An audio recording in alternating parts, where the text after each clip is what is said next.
कथेचे नाव आहे अकबर आणि बिरबल। खूप वर्षापूर्वीची गोष्ट आहे। अकबर आणि बिरबल एका दिवशी जंगलामध्ये शिकारीला गेले होते। तेव्हा असंच फिरत असताना तेव्हा त्या अकबराच्या हातामध्ये एक काटा पडला। तो काटामध्ये एक विषारी काटा होता आणि तो आपल्या शरीरामध्ये पसरल्यानंतर खूप विष पसरलं तर माणूस मरूही शकतो। तेव्हा त्या अकबराच्या हातामध्ये काटा मोडलेला असतो आणि ते मोडल्यानंतर खूप रक्तही येतं आणि तो त्रास पण होत असता। तेव्हा तो अकबर बिरबलाला म्हणतो, बिरबल मला खूप त्रास होत आहे। तेव्हा बिरबल अकबराला म्हणतो, महाराज आता तुमचं बोट कापावं लागेल, कारण ते जर तुम्ही बोट कापलं नाही तर ते विष तुमच्या शरीरामध्ये पसरू शकतं।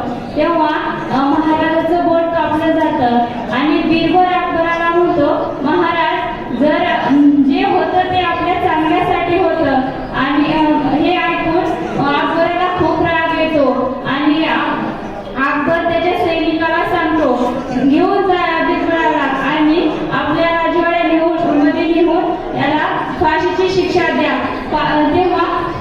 तेव्हा बिरबलाला सैनिक घेऊन जातात आणि तेव्हा बिरबल शांतच बसतो, कारण त्याला माहित असतं जे होतं ते आपल्या चांगल्यासाठीच होत असतं। तेव्हा तो शांत बसतो आणि सैनिकासोबत फाशी शिक्षा घेण्यासाठी तो जातो। आणि तेव्हा अकबर एकटाच असतो, जंगलात फिरत शिकारीला निघालेला असते, त्यामुळे तो एकटाच असतो। फिरत असताना त्याला एक आदिवासी लोक समोर येताना पाहतात। आदिवासी लोकांचा उत्सव झालेला असतो देवीचा, कारण त्यांना एका जिवंत व्यक्तीचा जीव बळी द्यायचा असतो त्या देवीला। देत असताना त्यांना अकबर दिसतात आणि अकबर दिसल्यानंतर ते अकबराला उचलून घेतात। त्याला माहित नसतं की ते आपला बळी देणार आहेत। तेव्हा ते आदिवासी लोक अकबराला घेऊन त्यांच्या देवी समोर नेऊन बसवतात आणि त्या अकबराचा बळी द्यायचा असतो, कारण बळी द्यायचा असतो।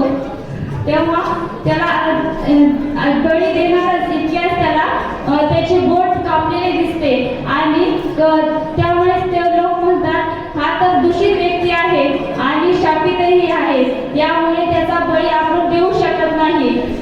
त्यामुळे त्या अकबराला सोडून देतात आणि अकबर तिथून पळत सुटतो आणि बिरबलाकडे जातो।